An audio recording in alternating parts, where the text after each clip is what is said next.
মুসলমান, সেই নবীর অনুসরণ করার দরকার আছে কিনা? এরা যুবক, যুবক শোনো,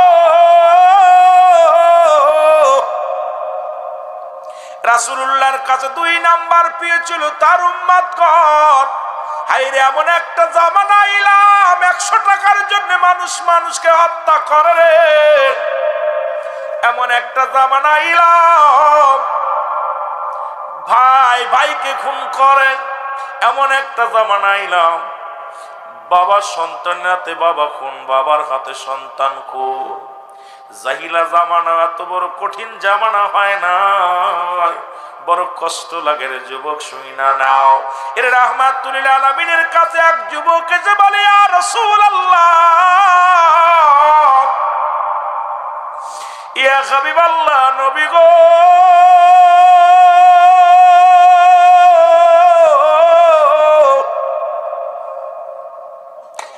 আমারে কি আমার আল্লাহ মাফ করে দিব? ও যুবক, একটু দিলের কান্ডা লাগা শুনবি।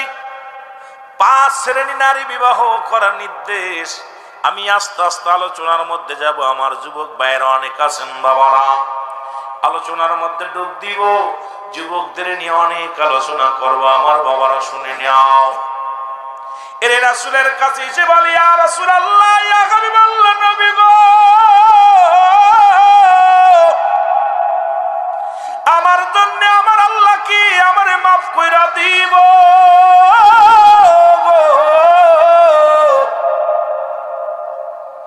আল্লাহর নবী বলে, যুবক রে, তওবা কর, তওবা কর। তওবা করলে আমার আল্লাহ তোর গুনাহ মাফ করে দিব।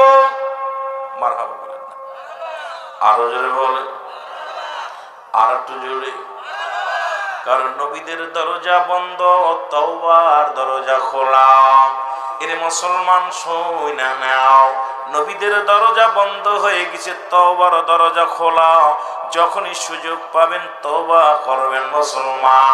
কারণ একটা নিঃশ্বাস ছাড়ছেন, আবার আর একটা ছাড়বেন, এমন কোনো সুযোগ হয়তো না হতে পারে বাবা। এই জন্য বেশি বেশি করে তওবা করব। জোরে জোরে চিল্লায় বলা যাবে না মারহাবা। সুবহানাল্লাহ, আলহামদুলিল্লাহ, লা ইলাহা। আয় হায়, দুরূদ শরীফ পড়তে পারে না, জিকির করতে পারে না, কোন জগতে আইলাম রে? এই সাতক্ষীরার মানুষ তো বেশি জানি সুন্নি, এর ভিতরে আকীদা হলো। ওই মুসলমান, এদের আকীদা তো ভিন্ন। আমার জানা মতে সাতক্ষীরা মানুষ ঈমান আকীদায় ভরপুর। এলাকার মানুষগুলো এদের কলিজা বড়। সাতক্ষীরার জমিন ইসলামের জন্য প্রতিটা মানুষের প্রাণ উৎপন্ন হয়ে থাকে, কিন্তু আয়া দেখি নবী দুরূদ পড়তে পারে না, কালেমাও পড়তে পারে না। এ কোন জিলা? নাম শুনলে এতদিন যা শুনলাম ব্যতিক্রম, ভালো লাগে না। মহব্বতে সুবহানাল্লাহ, আলহামদুলিল্লাহ, লা ইলাহা ইল্লাল্লাহ, সুবহানাল্লাহ।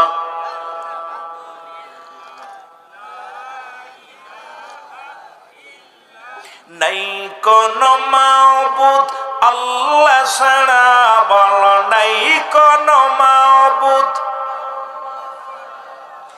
লা ইলাহা ইল্লাল্লাহ, বল সুবহানাল্লাহ, আলহামদুলিল্লাহ, সুবহানাল্লাহ।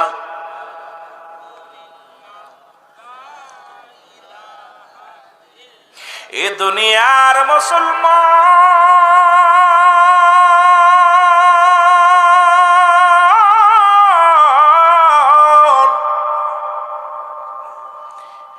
রহমতের নবী ডাক দি বলে, ও যুবক, যুবক, তওবা কর। তওবা করলে তোমার গুনাহ আল্লাহ মাফ করে দিবে। যুবক বলে, ইয়া রাসূলুল্লাহ, ইয়া হাবিবাল্লাহ, আমি এমন অন্যায় করেছি, এমন পাপ করেছি গো আল্লাহর নবী, আমার মন বলে এই গুনাহ আমি জীবনেও ক্ষমা পাব না। এই গুনাহ আমার আল্লাহ আমারে মাফ করব না। আল্লাহ নবী ডাকতে বলে, যুবক রে তওবা কর, তওবা কর, তওবা করলে আমার আল্লাহ গুনাহ মাফ করে দিবে। আল্লাহ নবী ডাকতে বলে, যুবক রে কি এমন অপরাধ করছি বলো, তুমি কি এমন অপরাধ করছো? যুবক ডাকতে বলে, নবী গো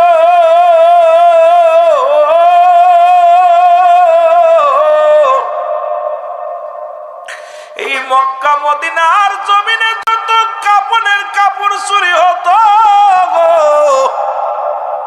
আইরে যুবকে সাতক্ষীরার যুবকেরা শোনো, মদিনা মক্কা মদিনার জমিনে কাফনের কাপড় চুরি হতো নবী গো।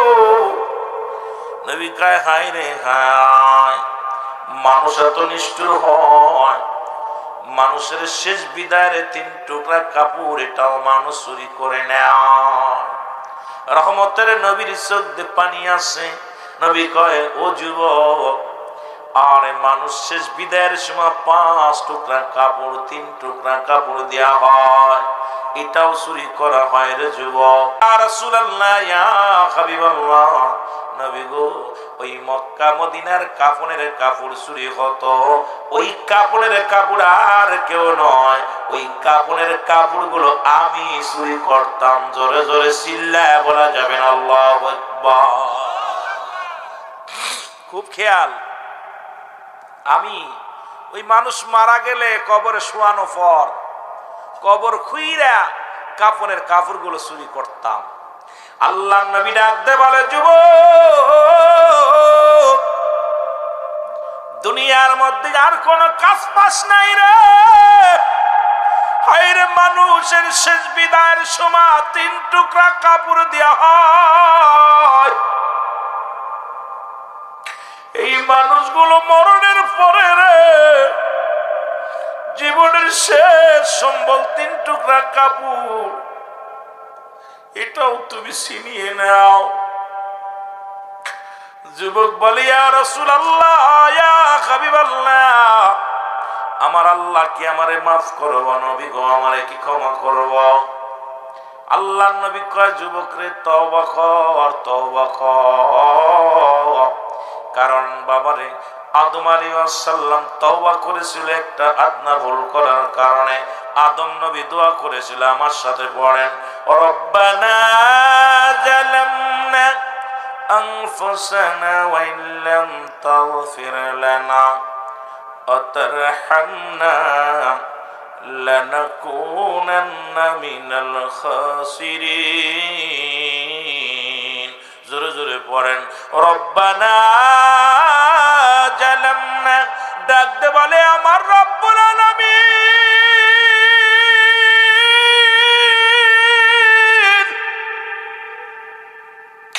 এরে আমি আদম জালিমদের অন্তর্ভুক্ত হয়ে গেছি রে, আমারে তুমি ক্ষমা করে দাও আল্লাহ। আল্লাহ আদম নবী কান্দে, আপনারাও কান্দেন, রব্বানা জালামনা আনফুসানা ওয়া ইল্লাম তাগফির লানা ওয়া তারহামনা লানাকুনান্না মিনাল খাসিরিন। জোরে জোরে চিল্লায় বলা যাবে না মারহাবা। আল্লাহর নবী ডাকতে বলে, যুবক যেহেতু তুমি অন্যায় করেছো, মাপ চাও, ক্ষমা চাও। যুবক বলে, ইয়া রাসূলুল্লাহ, ইয়া হাবিবাল্লাহ, আমি এত বড় অন্যায় করেছি, আমার গুনাহ মনে হয় মাফ হবে না। নবী কয়, যুবক রে তওবা কর, তওবা কর। যুবক বলে, নবী গো আমার অপরাধের ধারণ অনেক বড় গো নবী, আমার মন বলে আমার গুনাহ মাফ হবে না। এবার নবী কয়, যুবক রে এমন কি অপরাধ করেছিস বলো গো? যুবক ডাকতে বলে, নবীজি ও মায়ার নবী, মক্কা মদিনায় অনেক দিন হলো মানুষ মারা যায় না, অনেক দিন হয়ে গেল এই জমিনের মধ্যে কোনো মানুষ ইন্তেকাল করে না, আমিও কাফনের কাপড় চুরি করতে পারি না। নবী গো, আমারও ব্যবসা ভালো যায় না। হঠাৎ শুনতে পায় মহল্লার মধ্যে এক ধনীর কন্যা মারা গেছে। ইয়া রাসূলুল্লাহ, ইয়া হাবিবাল্লাহ, আমি ছুটে যাই, ওই জানাজায় হাজির হয়ে গেলাম, কাফন দাফনে হাজির হইলাম। নবী গো, জানাজা পড়াইয়া যখন গোরস্থানে রাখলো লাশখানা, ও যুবক, ইয়া রাসূলুল্লাহ, আমি অপেক্ষা আছি কখন রাত হবে, কখন রাত গোন হবে। মানুষ যখন নির্জনে ঘুমায়া পড়বে, আমি ধীরে ধীরে গোরস্থানে যাব, লাশ কবরখানা উত্তোলন করব, ওই মাটি করে লাশ উত্তোলন করব, করিয়া তার গায়ের পোশাক গুলো খুলে নিব। ইয়া রাসূলুল্লাহ, ইয়া হাবিবাল্লাহ, নবী গো,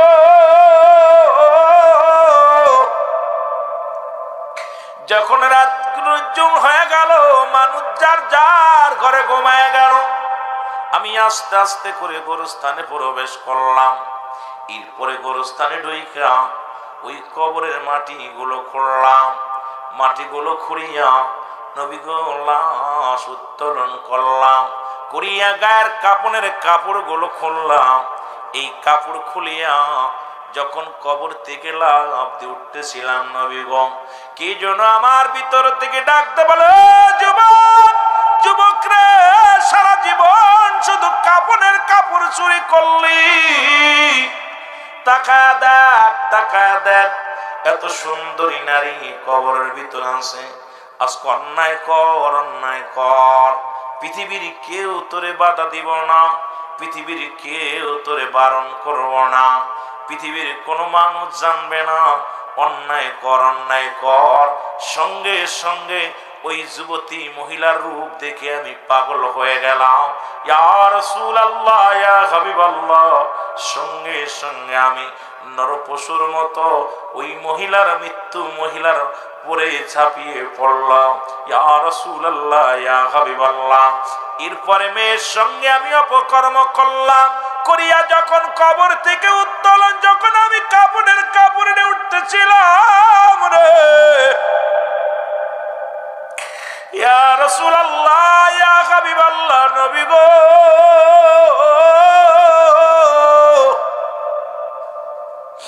যখন আমি কবর থেকে উঠতেছিলাম, কে যেন ডাকতে বলে, ও যুবক, আজকে তুমি আমার সর্বনাশ করলাম। পৃথিবীতে কোনো মানুষ আমার ক্ষতি করে নাই, আমি সতী নারী ছিলাম, আজকে আমি অসহায় নারী, আমার সাথে তুমি সর্বনাশ করলাম। ওরে যুবক, তোমার মরা লাগবে, আমি আল্লাহর আদালতে মামলা দিয়ে দিলাম। আমার আল্লাহ রাব্বুল আলামিন যেন কোনদিন তোমারে ক্ষমা করে না। এরে আমার মতো একদিন অসহায় হয়ে যাইবা, আমার মতো একদিন কবরে শুইবা, সেদিন যেন রব্বে কারীম তোমারে না ছাড়ে। ইয়া রাসূলুল্লাহ, ইয়া হাবিবাল্লাহ। এরপরে আমি বাড়ি গেলাম, বাড়ি যে গোসল করলাম, খানাকে ঘুমাইলাম। নবী গো, এরপরে আমি একটা রাত আমি ঘুমাইতে পারি না। নবী গো,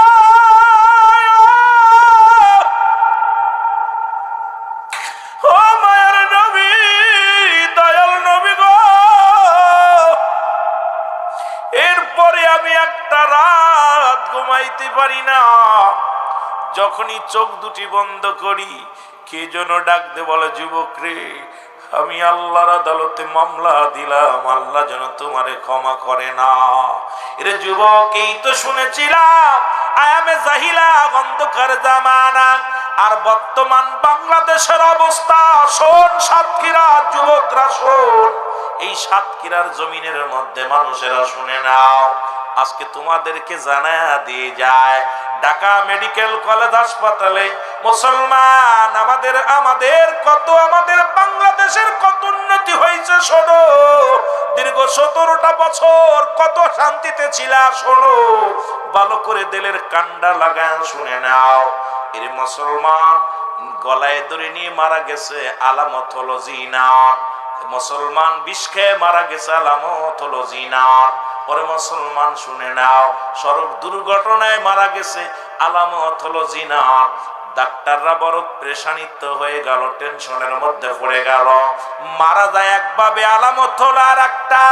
এরপরে ডুমো মুসলমান ওই লাশ কাটা ঘরে মুসলমান কি লাগাইলেন, সিসি ক্যামেরা লাগানো হলো। ঢাকা মেডিকেল কলেজের ডোমকে যখন ধরা হলো, মুসলমান দেখা গেল ওকে রিমান্ডে নেওয়ার পর উনি বললেন, আজ থেকে একজন নয় দুজন নয়, আজ থেকে শত শত নারী, কোন সুন্দরী নারী যখন আমরা লাশ কাটা ঘরে নিয়ে আসি, ওই টেবিলের উপরে শোয়ানোর আগে তার সঙ্গে আগে জিনা করে নি। আরে মুসলমান কোন দেশে বাস করো? আরে বাংলাদেশে ইসলাম আছে, কুরআন আছে। এটা আইনের আইন চালু না থাকার কারণে যুবক, যেখানে ঢাকা মেডিকেল কলেজ হাসপাতালে জিনা হয়, ও সাতক্ষীরার যুবক একটু দেলের কান্ডা লাগা, শোনো কোথায় আছো যুবক ভাইয়েরা? শুধু ঢাকা নয়, ঢাকা নয়, চট্টগ্রাম মেডিকেল কলেজ হাসপাতালে মর্গে জিনা হয়। যখন রিমান্ডে নেওয়া হলো ডমকে, তখন শিকার গেছে একজন নয় দুজন নয়, শত শত নারীর সঙ্গে। অল্প বয়সী নারীগুলো যখন মুসলমান শুনে নাও এই লাশ কাটা ঘরে আসে, আগে তাদের সঙ্গে অপকর্ম করে নেওয়া হয়। যেখানে বাংলাদেশের 90% মুসলমান, 92% মুসলমান, এই দেশে যেখানে মর্গে জিনা হয়, আল্লাহর গজব যে আসে না, আল্লাহর দরবারে শুকরিয়া আদায় করো। মহান আল্লাহ পাক তো আমাদের দুনিয়া থেকে শেষ করে দিতে পারত, দেখ নাই হয়তো কোন মাহবুব বান্দার খাতিরে নাই। মুসলমান যদি মিথ্যা বলি যাচাই করো, যারা নেট চালাও যাচাই করো। যদি মিথ্যা বলি এই মুসলমান সাতক্ষীরার জমিনে রেখে দিবা, মাগুরার জমিনে যাইতে চাই না। কোথায় রে যুবক? যেটা আমি যদি এটা যদি বাংলাদেশের অন্য রাষ্ট্রে হতো মেনে নেওয়া যাইতো, বাংলাদেশ বাদে অন্য কোন রাষ্ট্র, মুসলিম রাষ্ট্রে যদি হতো মেনে নেওয়া যেত। যেখানে বাংলাদেশের মধ্যে যদি এই কর্ম হয়, এই জন্য আমাদের জন্য আর সময় নাই, ঘুমায় থাকার সময় নাই। ওই কোরআনের আইন সংসদে চাই কি চাই না? আর একটু জোরে বলেন, চাই কি চাই না? এর আওয়াজ জোরে নাই, চাই কি চাই না? আজকে কোরআন আছে, আইন নাই। আর আইনবাদ যারা আছে এরা ধোঁকাবাজ। আল্লাহ নবী ডাকতে বলে, যুবক রে তুমি দূর হয়ে যাও, আমার কদমের ভিতর থেকে তুমি দূর হয়ে যাও। যুবক বলে, ইয়া রাসূলুল্লাহ, ইয়া হাবিবাল্লাহ, যদি আপনার কদম থেকে আমারে দূরে সরাইয়া দেন, আমি কোথায় যাব? যাওয়ার কোনো জায়গা নাই। নবী কয়, তুমি দূর হয়ে যাও, আমার সামনে এসো না। যুবক চলে গেলেন। 40টা দিন অজার নয়নে কাঁদতে কাঁদতে, চোখের পানি ফেলাইতে ফেলাইতে, ও যুবক